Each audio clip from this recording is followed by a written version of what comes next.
அபிராமி அந்தாதி பாடல் எண் 31. மறுமையில் இன்பம் உண்டாக. உமையும் உமையொரு பாகனும் ஏக உருவில் வந்துங்கு எமையும் தமக்கன்பு செய்ய வைத்தார். இனி எண்ணுதற்கு சமயங்களும் இல்லை, ஈன்றெடுப்பால் ஒரு தாயும் இல்லை.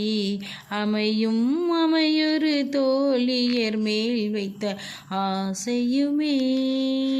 அபிராமி தேவியே, நீயும் உன்னை பாகமாக உடைய எம்பிரானும் ஆண் பாதி பெண் பாதி என்ற நிலையில் காட்சியளித்ததோடு அல்லாமல் என்னை உங்களுக்கு தொண்டு செய்யும்படியாகவும் அருள் புரிந்தீர்கள்.